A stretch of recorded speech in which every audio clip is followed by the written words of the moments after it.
Hello and welcome to DDOcast episode 351, recorded on Friday, September 12th.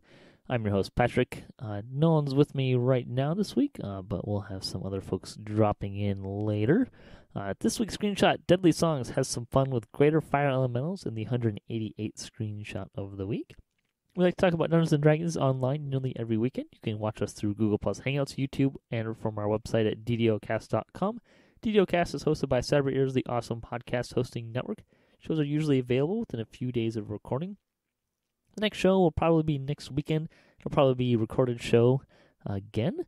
And you can stay updated by following us on social media pages or our website at www.DDOcast.com, particularly with our calendar, which you can also catch store news and bonus day news via that way. On the podcast this week, we got a little bit more Update 23 news and some other little tidbits, but there's not really a lot of news. There's quite a bit of community stuff going on this week, however. And then later in the show, what we have is an interview of the Players Council. Not the whole Players Council, but several members from the Players Council. I got the chance to interview them about a week ago. And kind of talking about Update 23 and the process of the Players Council and how they played a role in what we have on live. So it should be a lot of fun, really interesting, and I hope you guys are looking forward to that. And that'll be kind of at the end of the show. For now, we'll talk about the news coming for the week. There will be some downtime on Monday, September 15th from 6 to 11 Eastern Time in the morning. Just some maintenance going on. The forums will be up, but you may not be able to log in. Update 23, Round 4 on the Mania. Some just highlights out of the release notes. It's pretty much down to a polishing stage, so there's not too much going on. However, some things that I wanted to highlight. Pressing Control and click to attack or use button will make all hirelings attack, use, or defend a target. It's a new hireling command. Pretty nice. Intercession Ward and minimum level reducing effects such as Masterful Craftsmanship are no longer considered magic effects for the purposes of disjunction. There's some issues, particularly in the new raid, I think, where the Masterful Craftsmanship was being dispelled and was causing some problems with people using gear. The other item of note, the Canish Propulsion Boots now share a cooldown with Abundant Step and Leap of Faith. There's a lot of people that reacted very strongly to this, and there's kind of a distinction. This refers to the activation cooldown, which I think they said was about 3 seconds, not the 10-minute reuse cooldown. So if you use Leap of Faith or Abundant Step, it doesn't mean that you can't use your propulsion boots for the next 10 minutes. It just means that you can't use any kind of forward propulsion like that really fast in sequence. So this applies to a bunch of the other very similar abilities that have that as well. Basically, what it came down to was being able to use two of those abilities consecutively in a short amount of time was basically game-breaking and exploitive of certain quests and areas. It did not have anything to do with the new raid specifically, but there's kind of polishing that up as well. There was a question about shields and weapon bludgeoning feats and whether or not that those should apply. The response was that we are not planning on changing how shields interact with these feats for this update. If we did this, then we are essentially forcing Vanguard builds into using bludgeoning main hand weapons and essentially eliminating the sword and shield archetype, which would be very sad to do. So yes, let's not put those feats on there. There's also a question about magical resistance rating affecting incoming negative energy healing on Pale Masters. They know about it. They're working on it. It may not make it into this patch or into this update, but we'll see. There's a couple other notes for the week. The Maybar Festival of the Endless Night was asked when that was coming back. They're going to replace Maybar Festival of Endless Night with a new event currently scheduled to debut sometime after release of Update 24. So not the one that's coming, but the one after it. The new event is likely to make its debut after the new year. They're not ready to give details about the event other than the hint provided in the producer's letter from July, but they can say that the event's items will be the items for Maybar. This time they have not been able to recover the Maybar Festival in a way that addresses the issues with it and allow for its return. Regarding Crystal Cove, they're planning to run the event this year with the new tier of loot around the time that Maybar would normally arrive. The plan for future is to have the new event run around the time that we used to run Maybar. So basically, they're gonna scuttle Maybar. It's going in the round bin, in the round file. However, they're gonna have a new event which will basically have the same loot, so you can still get those items at a future time, just in a different manner. Which is kind of unfortunate, because Maybar could be kind of fun, but it was very buggy and very laggy, which was a major problem. So, a new event is not necessarily unwelcome. Divine Grace. They put Divine Grace in the known issues. They felt that it was the right place for this. The change is not going to make it into Update 23, but they've been clear about the intention to make the change and didn't want to cause a will they, won't they debate following Update 23's release. They felt it was better to be upfront about the change, and the intention is to implement it in a future update, either in a patch to Update 23 or perhaps Update 24. Basically, they're going to limit how much charisma you can use with Divine Grace based on how many paladin levels you have. And that was pretty much the news for the week. Like I said, not a whole lot going on in terms of new game news. Bonus days for the week, 20% Epic XP and double Commendations of Valor through September 14th. Yeehaw. Store news, plus 6 stat tomes are on sale through September 18th. So you can pick those up. In addition, the following things are 20% off. Inventory upgrades. I think those are just the character inventory upgrades. Slayer count boosts and Jewels of Fortune, all 20% off through September 18th. You can also get a free Bracelet of Friends with the code FRIEND13, 1 per account. But friend has no vowels. FRND 13, 1 per account.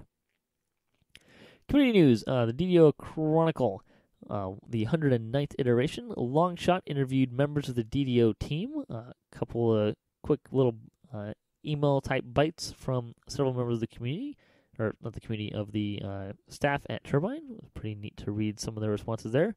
Insanity is Your Friend is hosting a character building contest with prizes. You can click there to learn more. Even Note talked about her Battle Bard.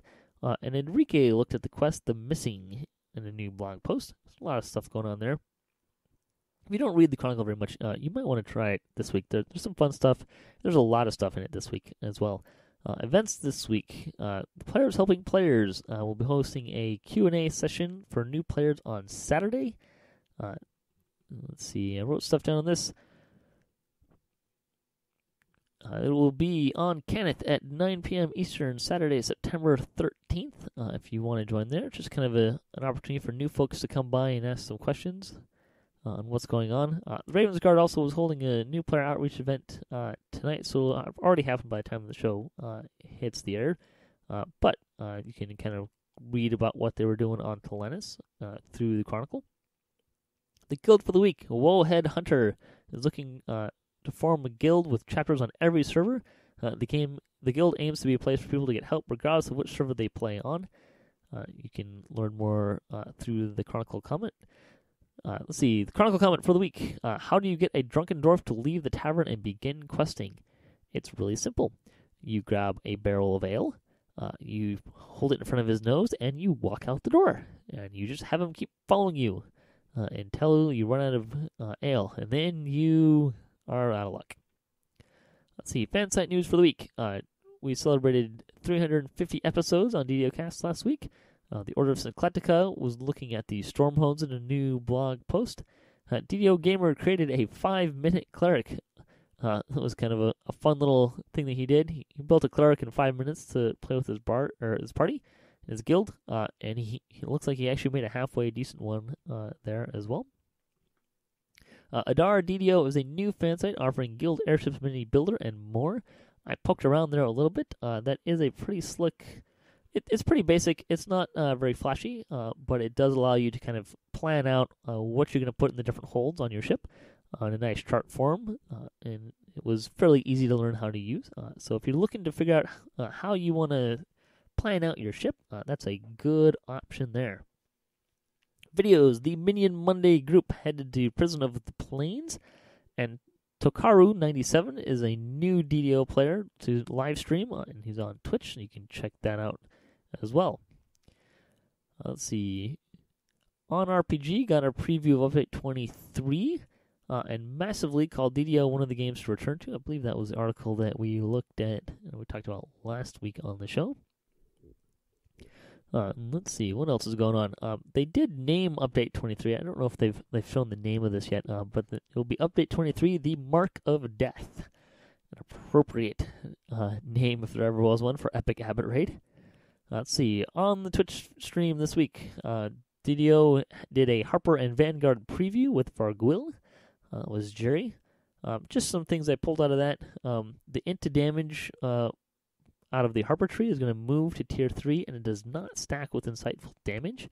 And then in terms of Vanguard, shield block, there was an ability that they scrubbed from Vanguard. It just wasn't working right. They're replacing it with Armor Expertise, which basically gives you +1 to AC and to maximum dexterity bonus, which increases your dodge cap. And they also confirmed that bucklers will work with shield bash. That is intended. Those are kind of the highlights out of that. If you haven't been following along too much with the tree, Jerry just kind of goes through the trees and kind of shows what's there, with Vargul giving some color commentary. Let's see, other blogs. There was an update on RDDO. If you want to know what's kind of going up there, you can check that out. Players Helping Players is also rolling out their own forum section. So if you're interested, particularly if you're a new player, you can go there and find out some more stuff. About what they're doing and what's going on there. Let's see, DDO Gamer, in addition to their 5-minute cleric post, had a post on eschewing eschew materials. No, I did not just sneeze. Eschew materials is a feat that allows it so you don't have to use material components, or at least the basic ones. But Jeff kind of looked at why that's not really a great feat. For one thing, you can only use about a quarter of the spells with that. So it's not as encompassing as it could be. And let's face it, materials are not that cheap. You just got to remember to buy some. If you buy them in stacks of 1,000, it takes a while to run out. Let's see, and that was the news for the week. Let's see, we'll do some lightning post. The survey question for the week. Grumpy Cuss asks, what are some tips for farming Commendations of Valor? Well, there's kind of two things to think about here. Are you actually looking for Commendations of Valor to use for various things? Or are you really trying to get hearts? If you're trying to get Commendations of Valor, basically what you want to do is the amount of Commendations of Valor you get is based on the quest level and the quest difficulty you're running it on. So a level 28 quest is going to give you more Commendations of Valor than a level 27, than a 26, and so on and so forth. If you run a quest on Elite, you'll get twice as many Commendations as you would get on Hard, which is twice as many Commendations as you would get on Normal. At least I believe that's the correct ratio. But suffice to say, certainly you get a lot more Commendations on Elite than you would on Hard or Normal. And you get more Commendations on Hard than you would on Normal. So, what does that mean? If you want to get the most Commendations in a short amount of time, basically you want to run higher level quests that are short. Because time of quest does not make a difference. Some folks like Impossible Demands because of that, because it's a very short quest and you can run it in only a couple minutes and get some Commendations of Valor. However, it's a very low level quest as well, so you don't get a lot of Commendations doing that. The other thing that you have to consider is you need to do, you have to run quests that you're not getting a ransack bonus or a ransack penalty on. If you run a quest that you have the ransack XP penalty, then you will not get any Commendations. Now, that does not include your first-time runs on each of the 3 difficulties. You will always get Commendations of Valor if it's your first run on a difficulty, regardless of how many times you've run it in the day. And those runs also do not count against you for a ransack XP penalty. So you can, if you haven't run a quest before, you can potentially get 4 runs out of it for Commendations of Valor. Now, if you're looking for heart seeds, the only thing that is required for getting the heart seeds and reward is being at level cap, which is currently 28. You have to be at level cap when you complete the quest. That's not when you pick up your reward. I tried that. You have to be 28 when you complete the quest. At that point, it doesn't matter what level the quest is. It doesn't matter how long the quest is. You just get heart seeds. So at that point, if you're at cap and you're looking to reincarnate and you need some heart seeds to get hearts of wood, what you want to do is look for a quest you can run really quickly. So this is where Impossible Demands really comes in nice, because you can run that very quickly. And again, as long as you're getting Commendations of Valor, as long as you don't have a quest XP penalty, you can just get heart seeds for just completing the quest at cap. So run the shorter quests, even if they're low level, quests that you can run in a short amount of time. That's what you're looking for to get heart seeds. So again, if you're looking for combinations of valor, you want higher level quests that are shorter. And if you're looking for heart seeds, you just want short quests of any level as long as you're capped. With that, I'm going to sign off this section of the show. I'll say thanks everyone for listening to this show, and thanks for the people that are contributing right now and who have contributed in the past. Thanks to Turbine Wizards and Cyber Ears for making the game and for hosting the podcast.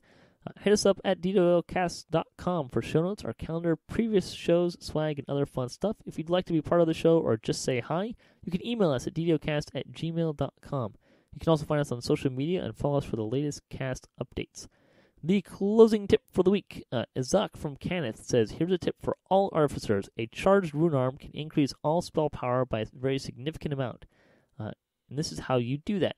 You get the highest tier rune arm you can. You get every Battle Engineer core enhancement. You get the tactical mobility enhancement from the Battle Engineer line. And you put the rune arm use feat in the hotbar and keep it active. Your rune arm will now remain charged at all times without hindering your movement. A very handy tip if you want to get some extra spell power for your artificer. So what's going to happen here is I'm going to sign off, and then we're going to transition into the interview with the Players' Council, and I do hope that you enjoy that.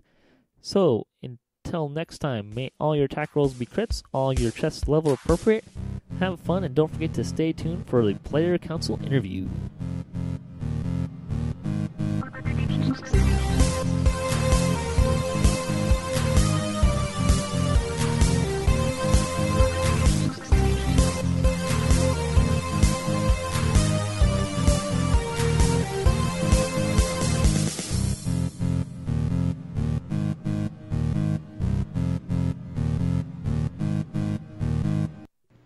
Hello, DDOcast listeners. This is your host, Shamgar, with you today. We have a pretty special thing going on here. We're going to interview several of the members of the Players' Council. So kind of give some insights on what's going on that and how it works and who is there. So we're just going to do a quick round of introductions, and we'll start with Colden. So just give us an idea of who you are, where you play, and what you like to play, and kind of give people an insight into where you're coming from on the Players' Council. Well, as you said, I'm Colden, so I've been part of the PC for a while now. I've been playing DDO since basically launch. Been part of the Moorlands program even before that, so I've been doing a lot of stuff in DDO for a while. I play over on Galanis, and I kind of play a bunch of different characters. Play my main's an artificer, but I also have a fighter, paladin, rogues. So I kind of try to play a lot of different things. All right, let's go to Failed Legend. Same questions. Who are you, where do you play, and what do you play?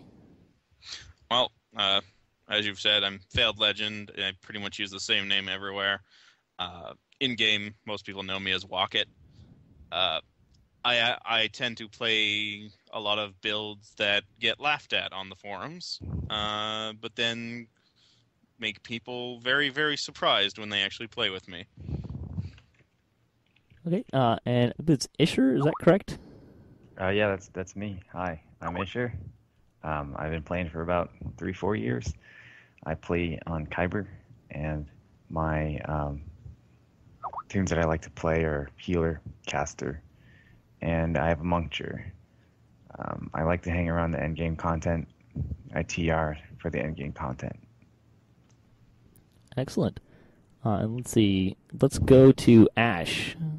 Hey guys, Ash here, known as Endoros on the forums. Playing Galandra. Primarily endgame stuff, but that means really anything EE for the most part. Tunes played. I got 4 main ones that I play. Try to cover all the basics. The one people most know me for is probably my Wizard, and the Pale Master got in the forums. Outside of that, I've got a Divine, a melee, and a ranged tune. So try to make sure I have a tool for every situation. Awesome. I like having lots of different characters myself. And I know she corrected me, or I'm going to get this wrong because I got a 50-50 chance. Even note? Just one thing I want to Even drop. Awesome. You nailed it, Patrick. Excellent. Go ahead, introduce yourself and same questions. Well, as we just established, I'm Even Note. I play mostly on Polaris. I also have a tune in the static group I play on Canif. And I've got probably 30 some odd alts scattered across the servers. I play pretty much every class at some point. I'm pretty much a flower sniffer. And my tunes really range from, oh my God, don't even let that into my epic casual group or heroic casual group, and fairly valuable in epic elites. Just depends on the tune and the quest and how distracted I am with other stuff. And I've been playing, it'll be 4 years in December. Awesome.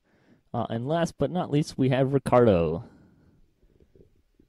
Hey, I play as Bard at most of time, but I have 7 chars. I play in Sarlona, and I'm free to play. I like to free to play because I think it's something hard to get stuff, and I like this challenge. I like to sell named stuff in auction. I don't know how to pronounce it. I'm not sure if I'm clear.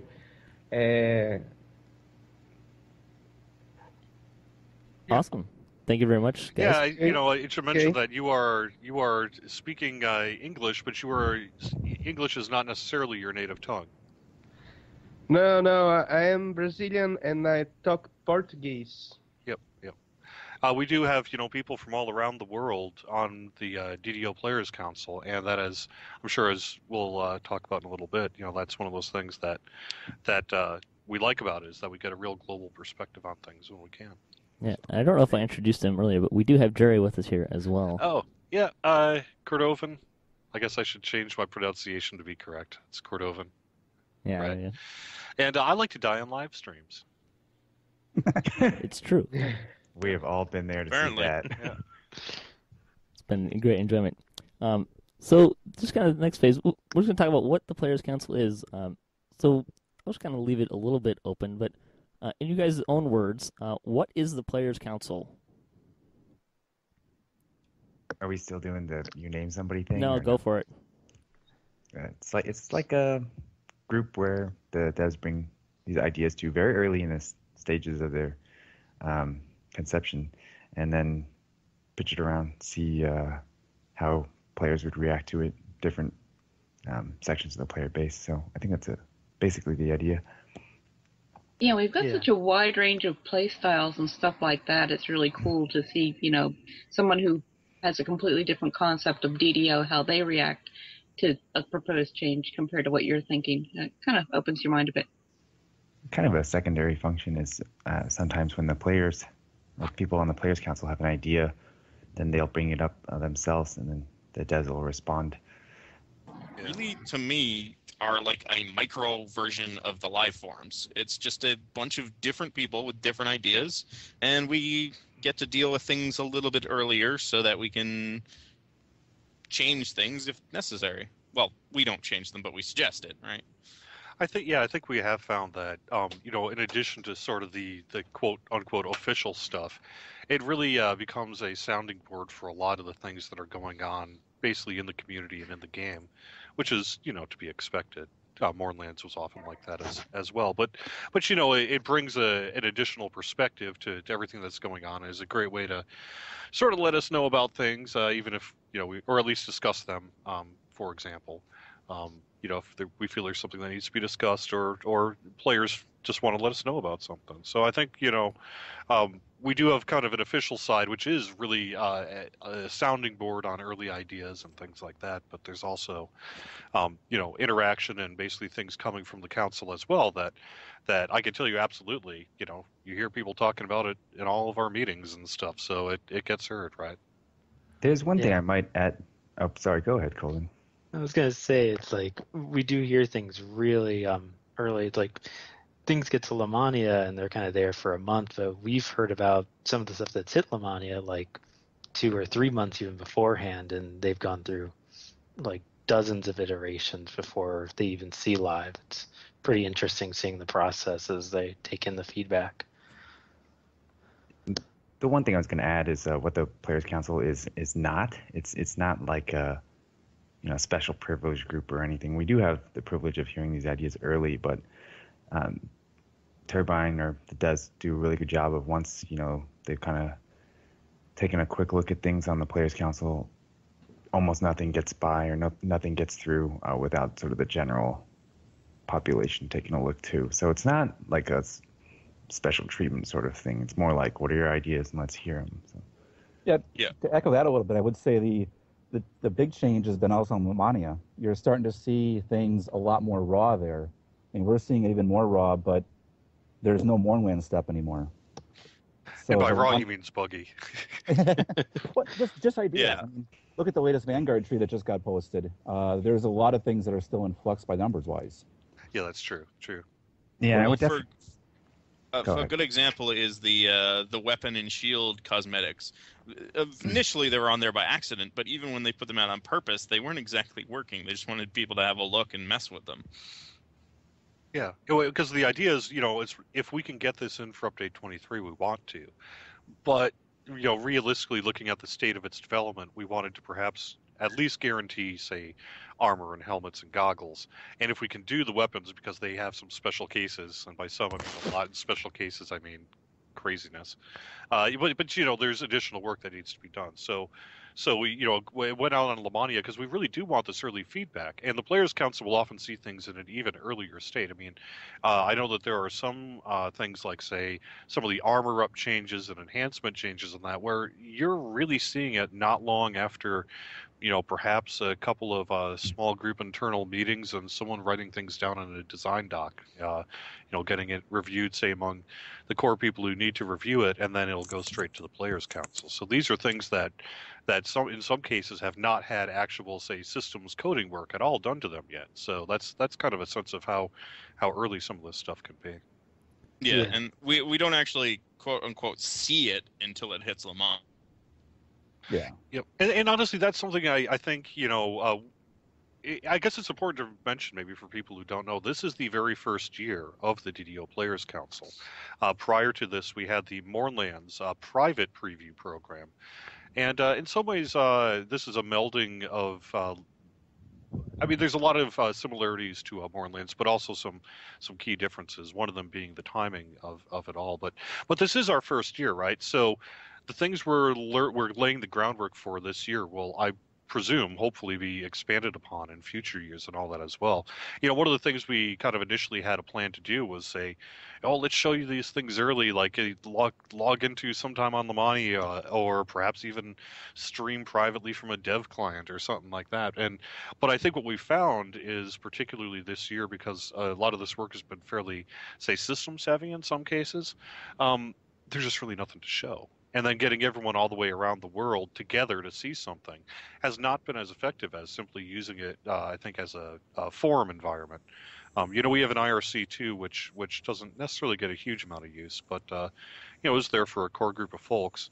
And then we have the forums, and I think the forums have been a great way to do it because it allows people to sort of give feedback on their time. You're off work at different times all around the world here, right? So trying to say, like, all right, let's meet at 7 o'clock and see this thing. It just really hasn't come to fruition yet. But it's something, that was in the initial sort of thought about the Players Council. And so hopefully, as we sort of establish this group, not just this year, but in future years, we could start incorporating more of that kind of thing. Let's see, we've got 6 people here today, and there's the Players Council is what, like 20 to 30 people? It's about 30. I need to look at the exact number. Give or take a couple of folks, it's about 30. Yeah, so you can just kind of imagine what it'd be like to try and get that many people together at the same time. Kind of a trick. Yeah. I just managed to get 8, so it's not too bad. Yeah, some people are more active in the forums than others, but everyone usually chimes in a little bit. So is that the main forum to use to interact with the devs? Is it kind of back and forth on the forums? Yeah, predominantly. At least at this point, that's really been what it's been so far. Awesome. One of the good things though, Patrick, is that in there a lot of the devs actually interact quite back and forth with us on our ideas. So it's almost like being in a design meeting. So it's we can share our ideas, and sometimes we call them out, and sometimes they let us know where we're wrong. But it's a nice, healthy back and forth conversation that happens. Let's go around the table real quick, and I'll kind of identify who to go. I want to ask, what are some of the things you found to be very encouraging and very positive experiences? And maybe let's start with Ricardo. Yes, it's my first game that I play as massive play online, and I play it just because it's Dungeons and Dragons. So it's amazing to get part in this council for me. My big experience, I guess, it's to know about what's going on and how the sorry, my English is a mess. So you like that you get to kind of see how the process works and what's going on and kind of behind the scenes a little bit. Okay.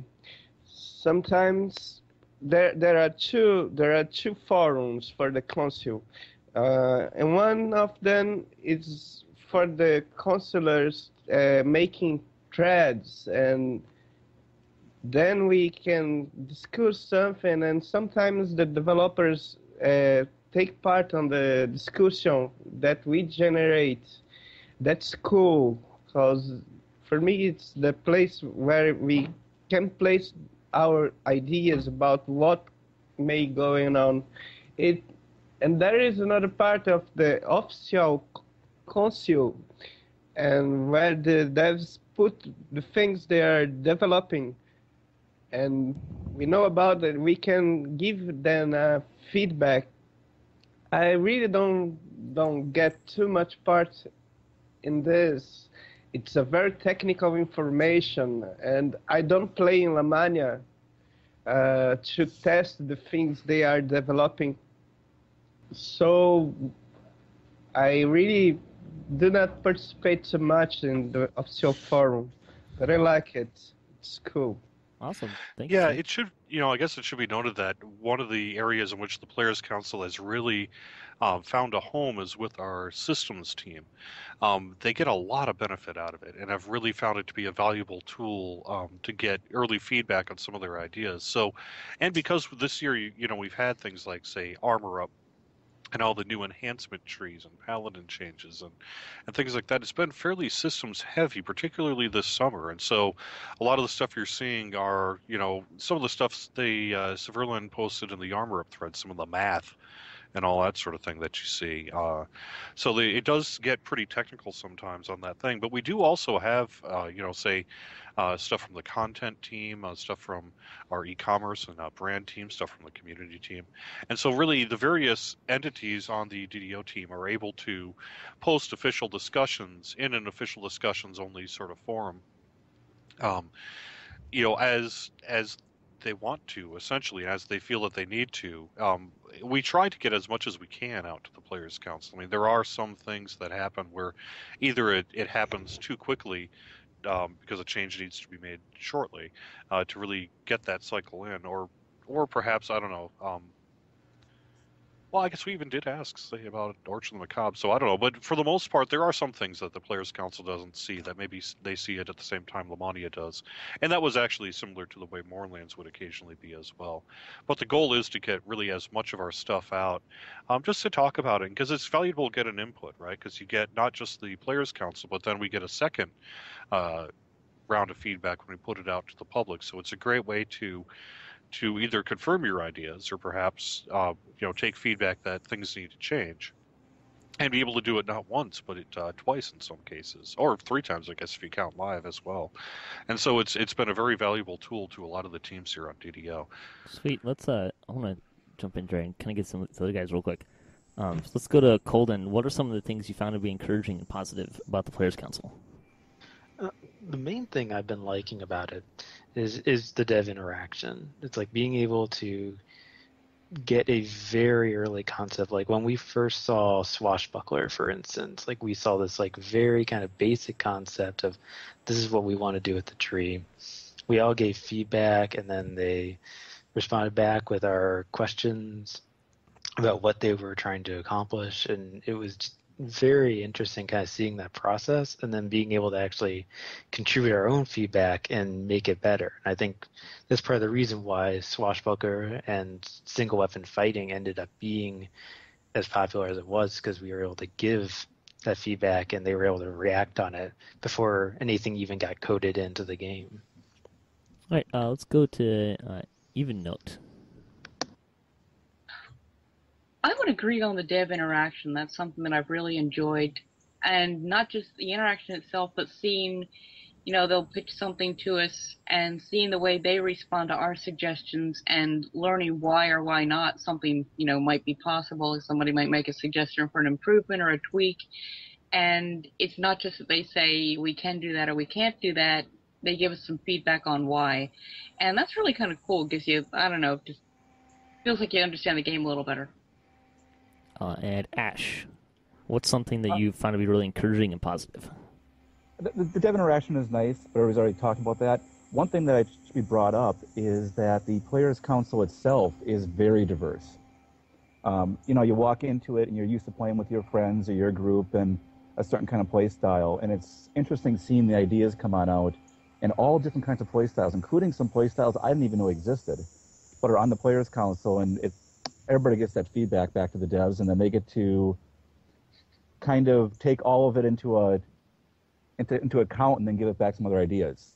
The good news also, where I know on the regular forums people complain that the devs don't listen and stuff, I mean, we've actually had scenarios where they've made major design changes due to feedback, and certain ideas have been killed.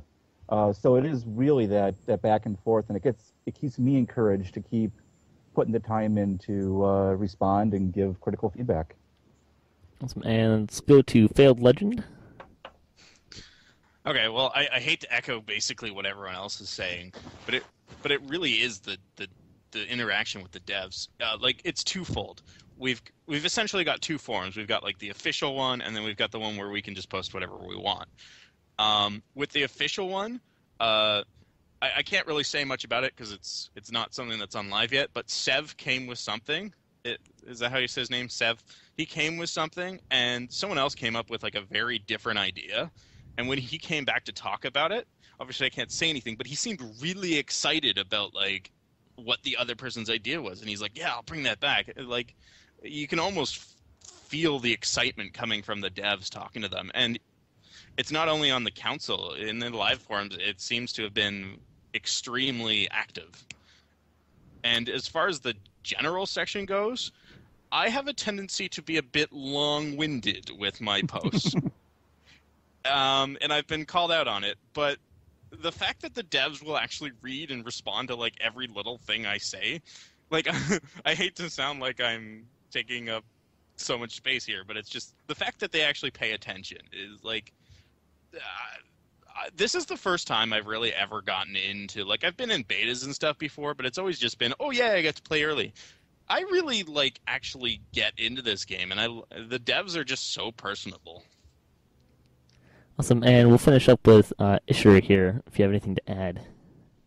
Yeah, so what do I like about the Players' Council? Well, I'm not the guy who comes up with the really great new ideas and stuff. I'm actually more the guy who is really good at identifying bad ideas.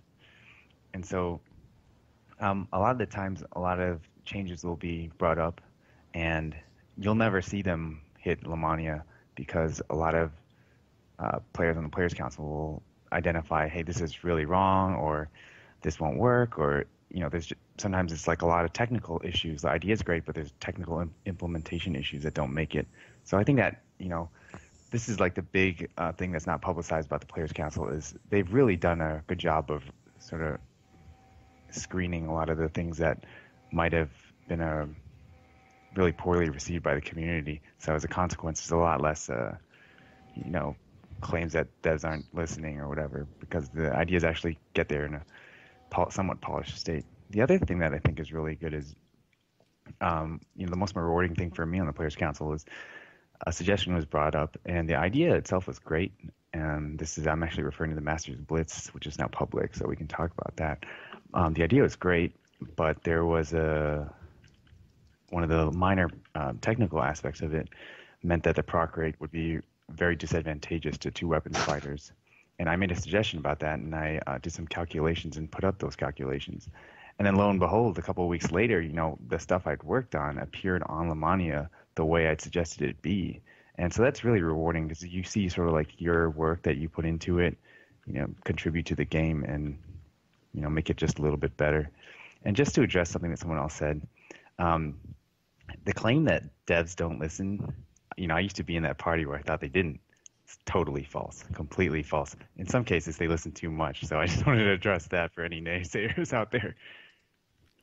Awesome. So what I want to do next is walk us through kind of the process for the Armor Up changes, how that kind of came to you guys and how it moved through the Players' Council to Lemania.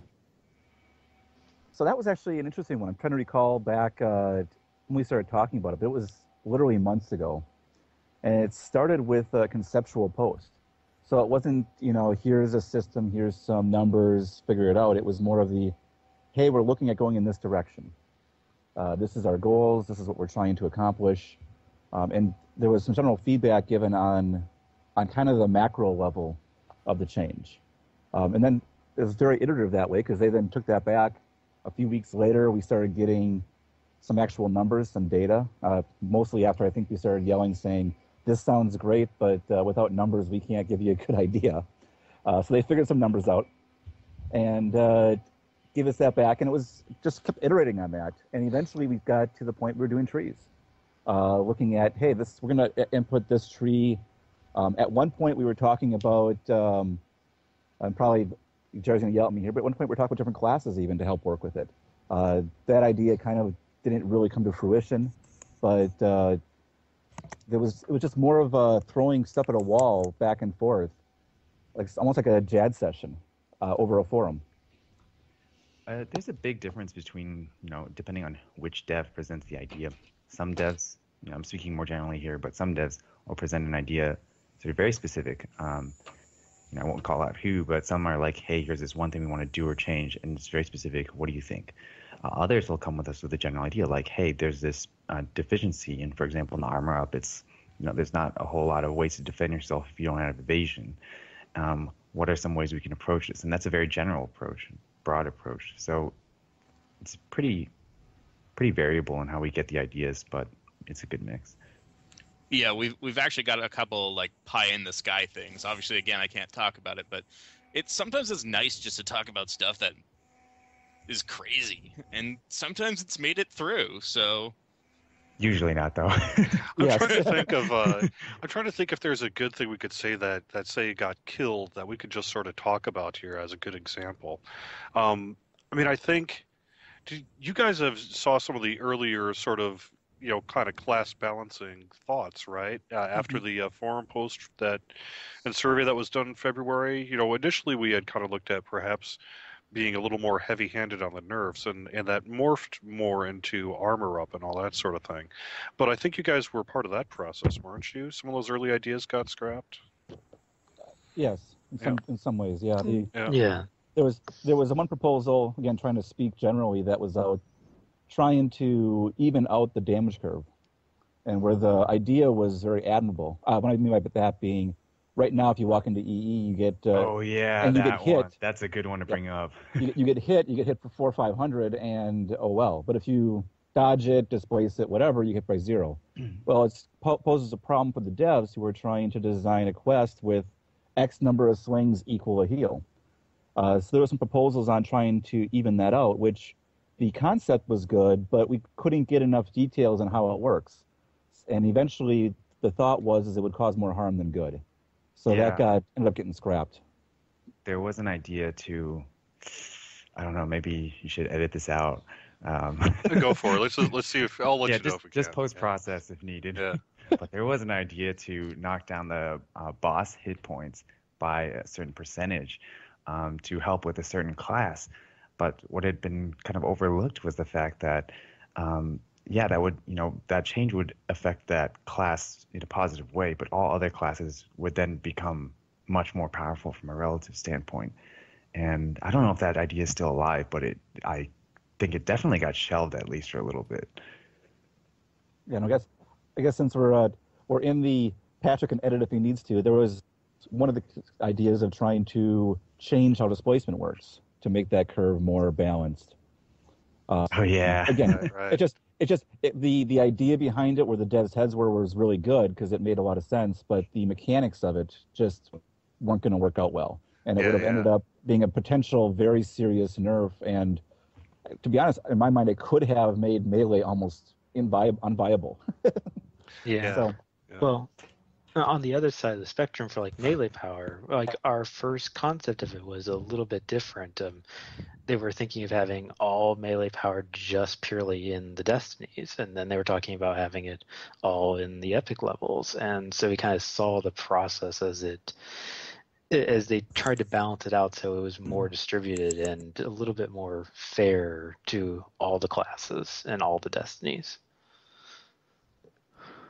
That's a good example of something that I think we fell short of as a Players Council. It was a big set of changes, and there were a lot of things that we missed and that the general forums picked up on as critical flaws in implementation. And so, that's why it's really important that we still take things to the general forums. And, there's a lot of people out there who have really good ideas. And I don't know if this is worth plugging, but our tenure is done in less than 3 months, so there'll be another set of people guiding this game. Could be I want to you. go. So I want to just kind of direct the conversation a little bit here. How was the process different when you're talking about Epic Orchard and talking about quests? Or was it different? Well, I guess actually let me just kind of start by saying what I was maybe going to say to answer the last question here, because it ties into it. Some of this has been say system stuff, but some of it has been also a little bit more survey-like. For example, what quest would you like to see made epic? Ooh, And yeah. that was really the impetus for us changing our direction from on a development side to the Orchard of the Macabre. There were other factors as well, involving what did we want to work on, what laying out sort of the large roadmap and actually putting it into sprints and all that sort of thing as well. But it came really time to say, well, we want to make something epic. What does the Players Council want to see? What do we think people want to see? And really, the Epic Orchard of the Macabre ended up rising to the top, not necessarily due to sheer number of votes. I think it's no big surprise, probably Veil of Twilight topped that list. But but it was really high up there, and one that really meshed well, I think, with everything else that was going on, including Armor Up, these systems changes and that. But really, the reason Orchard of the Macabre was heavily selected was directly because of Players' Council feedback, and it really a survey sort of tool. Yeah, and I think that was really. I almost want to feel like that was one of our best accomplishments, was to really direct that away from some less favorite ideas like Epic Threnal to something like Orchard and Veil. And, don't get mad at us. We did vote for Veil too, but there's some factors which I probably can't discuss about why Veil wasn't chosen. yeah, I think. Sorry, Ed. Yeah, I think at the end of the day, Veil is more popular for Green Steel than it is for the quests. Indeed. Yeah, I think it's no big secret that one of the challenges in really implementing an Epic Veil of Twilight is where does it fit into the level spectrum, and what do you do with all the green steel? Especially given some thoughts about sentient weapons and things like that have kind of been alluded to on the live forums. Yeah, I think even though we all... To clarify, people know about that? I couldn't remember. Yeah, I mean, It's okay. not much in the way of details or anything, but just that it is a system that we're working on for the future here for next year. Okay, so yeah, that is why Veil was a huge issue, is because the sentient weapons are supposed to be the weapons, right? Well, it's complicated because with the release of the Thunderholm, basically the bottom line is there's a lot of stuff to cover with Veil versus Orchard. Yeah, I would say that it's like we all wanted Epic Veil, but it's like we kind of decided it's like it's like if there's gonna be really awesome weapons tied to Veil, that it needs to be like saved for later. It's probably gonna be like a 30 thing, if anything.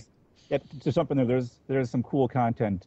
Devils and Angels being one that, at least in my mind, makes a lot more sense for 30 than to slot it in at 26 or 26 or 28 and do it too quickly.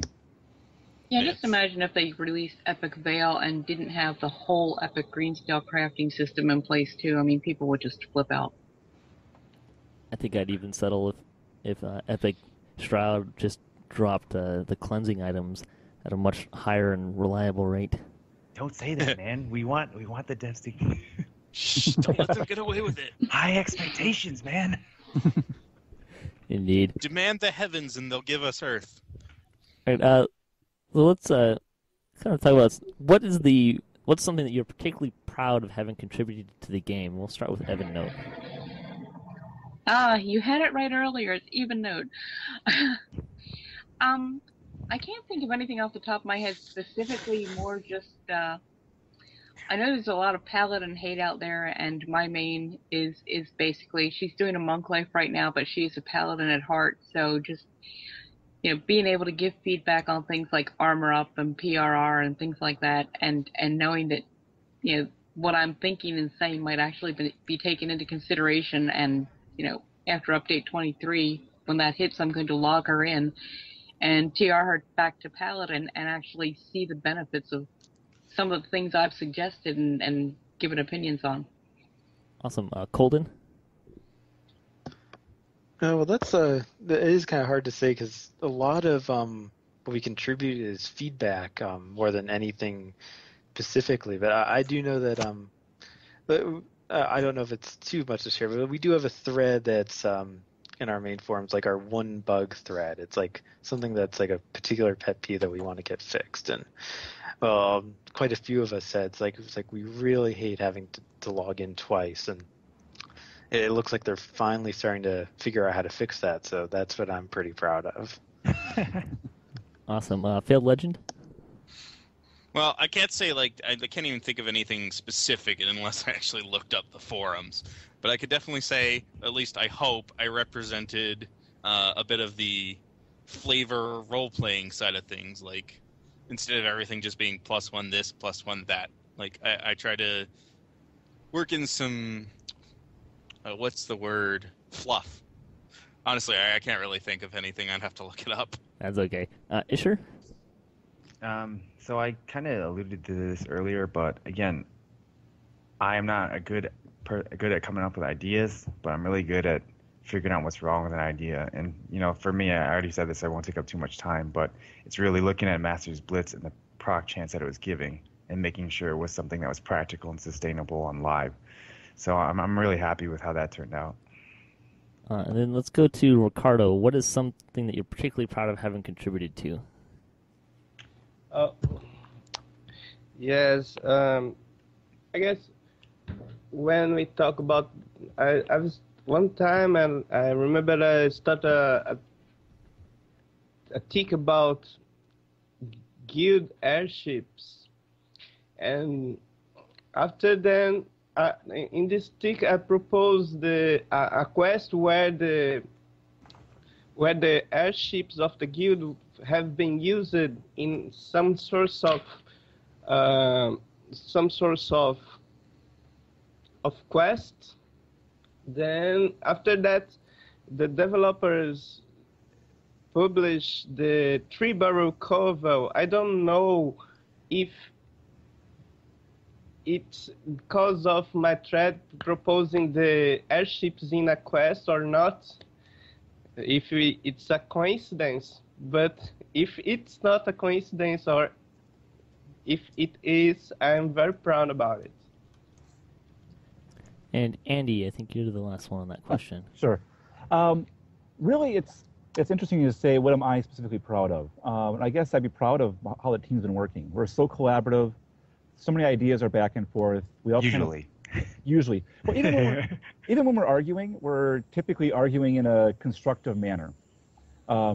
We all have our different niches that we fill, And I think really that's the biggest thing I'm kind of proud of. The other one, I mean, there's some areas that I'm personally champion that aren't live yet, so I can't really talk in detail on them. But the interaction, the feedback, and just how we've been able to have really 20 different play styles, 20 different types of ideas, and not kill each other is pretty impressive in its own right.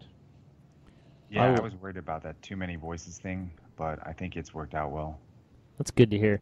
There's a request to talk about airships, so I'll open up the table for talking about guild airships and that process. It will be cool. Part of It will be The main thing people want to talk about is the stuff we can't talk about, unfortunately. Yeah, I would say. Guild Wars. I think Guild Wars will be very nice. Are you talking about some of the initial sort of systems for the guild airships and like how, we at one point had looked into say like a charging system, how would and it ended up basically being, the buffs were permanent or long hours and just sort of stayed there, right? Yeah, but there was some initial sort of design sort of thoughts that went fairly quickly, I think, into the design process, but we're certainly there at the initial one. I totally forgot about that. I would say that was actually a big thing that Shush, Andy. Kind of contributed to. Yeah, we shot that down. So there was originally an idea to, all right, censor if you need to, but to have limited charges on the airships, and that got torn apart by the Players' Council. So it never made it to live. Thank God. Yeah. Yeah, that was sometimes, you do float out ideas just to kind of see, because you want to know, is this something that we could do or whatever? And I think in that particular case, it was like, let's go back to the drawing board on it. Yeah, I know the one thing, Andy, you're talking about, but unfortunately, that one we cannot talk about. I'm sorry. I figured such. No, this is good. This is good. Whatever ideas the devs Patrick, bring. don't say anything. Say what? Just edit it out later, right? For those listening at home, it's obvious that we got a chat running in the background. I would yeah, say we're having a little bit of a there were a lot of cool ideas that they were floating around in the beginning of the airship revamp, and I'm hoping some of them will still show up eventually. Awesome. All right. We'll go around the table one last time. 2 questions. What are you most looking forward to with Update 23? And what is the first thing you are going to hit with are you going to use a Mirror of Glamoring on? We'll start with Andy. Epic Chaos Blades. I worked my butt off to get those back in the day. They're sitting in a bank, and it will get glamored onto a tune somewhere. And what are you most looking forward to with Update 23? Personally, for me, the Heroic Abbot was my favorite raid. I'm probably one of the few that are out there that say that, but really looking forward to getting in there, running some of those quests, running the raid. But I guess probably most interesting is the Vanguard tree. I've never built a Sword and Board tune before, and this finally encouraged me to try to build something, an EE version of a Sword and Board tune. So, awesome. Kind of hyped about that. Okay, let's go to Colden. What are you most looking forward to with Update 23, and the first thing you're going to glamour? Oh, the thing I'm most looking forward to is the Paladin changes. I have had a Paladin sitting at like level 23 for probably a year now that I just can't quite get myself to play, but being over on Lamania and actually finally being able to feel like the extra power that they have now, it's like I'm really looking forward to playing them. As far as the first thing I'm going to glamour, I've been keeping one of those pirate hats from Euphonia's Cove around for a long time, and I've always just wanted to wear it, but the stats aren't that great, so I'm going to glamour that thing and start actually walking around as a pirate on my swashbuckler. And we'll go to Even Note next. I'm just so looking forward to the Pally changes. I've enjoyed Even Note's monk life, but she is itching to get back to being a Pally again. And I guess Solanas is kind of unusual. We seem to be the only server that really makes heavy use of Paladin tanks, and I really miss not having that tune that can basically go into any quest on pretty much any difficulty and be standing at the end. And so I'm really, really excited about that. I mean, the day Update 23 hits, she's probably going to TR. She's been sitting at 28 for a while now. And the first thing I'm going to glamour, all my tunes have personalities, and I have this bard she's a little ditzy, she's very vain about her appearance. She really hates her whisper chain, and so she's going to glamourify, if that's a word, the Allocator's habiliment, which I think drops somewhere in one of the IQ chains. It's this very colorful little dressy medium armor, and she really wants that. It would go with her hair so well. Well, we'll go to Failed Legend then. Can I say everything? For which question? For the glamoring. I plan on glamoring everything, especially at that price. Oh. But seriously, for the first thing I'm going to do is hunt down a Madstone Aegis and get that on my shield. Because I've got a wizard tank that has been carrying around an ugly-ass iron shield forever, and that thing, despite being completely anti-caster, looks so magic-y. As far as in Update 23, the armor up is making me entirely rebuild my my wizard tank. I obviously have a focus here. And it's actually turning out to be a good thing. I've needed to do that for a long time. But out of all the changes, the hireling changes. I am very much looking forward to being able to have almost 100% control over what my hireling does. For me, as a bard, the new enhancement tree, the swashbuckler, I love that. It made my favorite char get useful finally. I can't use a bard to. Here in Brazil, we created a term to the guys who just follow the best players. It's papagaio de TR. Then, yeah, Spiker. Here is papagaio de TR. Then, it means the bird who a pirate carries in his shoulder. It's like someone who stays in the shoulder of the other one, you know? Then now I can play with the guys. Now it makes me very happy. I like it too much. Awesome.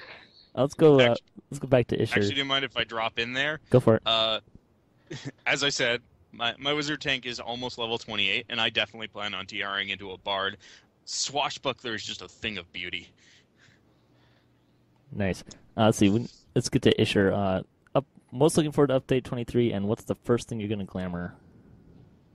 Yeah, so what I like doing most in the game is raiding and then speedrunning. You might know me from the speedrun thread, so I want to get in on that raid and beat it down as fast as possible. What am I looking forward to glamoring? I was one of the guys who put in the application that cosmetics and flower sniffing wasn't any of my concerns, so I don't really have an answer to that one, but it goes to show that our council here is very diverse and well represented. Awesome. Jerry, I think we should make you answer these questions too. Probably my favorite part of Update 23 is going to be, it's really the armor up changes. I've been a big sword and board player for quite some time, and I'm really looking forward to sort of maybe just rolling up a pure fighter and just seeing what I could do with the new armor up and all that sort of thing. What I'm first gonna glamour is the official turbine shield that you get for my my admin character, so I don't have to. I can wear whatever shield I want and be able to have the cosmetic of that. But my first thing I'm going to glamour on my non-admin account will probably be a lacerator, because I really like the cosmetic of the lacerator, and I like the look of the lacerator and the blood plate. And I'm going to give one of my characters one of each, because neither of their stats are worth wearing for the most part. Beyond level maybe 8, and but they're really cool looking. Let's see, I'll answer it too. I think the first thing I'm probably going to glamour, I'm kind of like Isher. I'm not a big cosmetics guy. I kind of use what I've found occasionally, but I think I'm going to go with the Great Club of the Scrag and put that on my two-handed fighter. have the big club. And what am I most looking forward to update 23? I'm really looking forward to Epic Orchard, not just the Abbot, but the actual, just the actual quests in Explorer area. Even I'm really looking forward to that. I like the Abbot, but I've always found it the twitchiness of it has kind of always been a little bit of a sore point for me. And because it's my show and I can cheat, a close second has to be the Paladin and armor up changes, because my Paladin is my sword and board, so he's getting some double love in that regards. Ooh. Yeah. What's that one? The bard weapon that looks like a lute. The Mad Loot. Yeah, dude, That would be amazing. That'd be great, except my bard is actually a swashbuckler now, even though he's not very invested in the tree. But he We does need his swashbuckling. we need a loot that's for one-handers, really. Ah, yes. Or Two-weapon fighting with lutes. a shield that's a lyre, or an orb that's a lyre. Actually, would be a pretty good thematic one there. Oh, that would be awesome. Yeah. Yeah. The orbs are beautiful. It's Yeah. one of the reasons I want to play a swashbuckler. Like the cool thing I think about the glamoring though is it's going to open up a lot of old content that doesn't get ran anymore. I can see already a lot of groups being formed to run things out of Titan and stuff like that, just because the model looks really cool. Oh yeah, I gotta look through all my old screenshots and stuff, and just to find out what things look like. Yep. Kind of curious if anyone's going to use the docent from Mindsunder, the one that's like really pink. I'm sure some of the, particularly the ladies, will probably go for that one. But well, thanks guys very much for your time this morning. And just in closing, because the council will be changing shortly, Jerry, can you give folks just an idea of how they can sign up to be on the Players Council when that comes? Yeah, at the moment, don't do anything because we're not taking submissions for it. But the Players Council is a 1-year, thing. So we will have a probably entirely new council in next year. So the way it'll work is probably sometime after the holidays, after the Christmas break and all that in the U.S. We'll just create up a thread and say, here, answer this. You'll email it in, and then we'll take a look at what probably will be hundreds of applications if it follows with what we got last year, and really narrow it down to a group of 30 diverse voices that represent as wide a spectrum of the player base as we can put together. So then we send out invites, and at that point you either accept or decide you don't want to do it. But really that's going to take place, I'm guessing, late December, early January. So we have a little time yet on that. One thing I do want to say on that is, while I've always been like really intimidated by those applications, and for some reason the application you guys made, it didn't scare me. Yeah, we try to keep it pretty simple, right? Yeah. It's more just a matter of kind of getting a sense of who you are and what you want to do and what you like, and those are fairly easy questions to ask. So. And you don't really have to worry about, being overpowered by the other players. I mean, I was a little intimidated at first because mostly at heart I'm a flower sniffer, and I thought, boy, there's going to be a lot of elite hardcore Zergers in there, and there are. No, they are the but minority. pretty much people are understanding, Yes. and I'm surprised at how many other people also go, the flower sniffing route, play, some builds that maybe aren't, the min-max flavor of the month type thing. Really, any kind of play style, anything is represented and welcomed. Yeah. Any kind of player can join the player council. Yeah, there's really no clear majority. I'd say everybody feels like a minority, but I think also it holds true that we are very diverse. One thing I noticed is we actually have a few people in the council who have, before they were in the council, never actually posted on the forums. So that was really interesting. Yeah, we deliberately tried to seek, applicants who really hadn't used the forums, but perhaps use other social networks, or in some cases not used any of it at all, because that is a good group to have as well. I mean, there is certainly a representative group in game who are basically, I don't read the forums, I don't go to Facebook, I don't care about your Twitter page, I just want to play the game. But they have opinions as well that they're probably talking about with their guildies and friends and all that. We want that perspective as well. Yeah, I would say we still get good feedback even from those people that never post on live forums but still come to the player council forums to give their thoughts. Well, thank you guys for helping out with the Players Council and taking time to do that and improve the game. And thanks again for the time to be here. Once again, that was Shamgar, your host of DDOcast, interviewing the Players Council. And much appreciated, guys. Thank you. Yeah. Thank you for having us. I'm Absolutely. famous now. So, It'll be over in Can I 5 have years. your autograph? Thank you, guys. It was a pleasure. yeah, thanks, guys.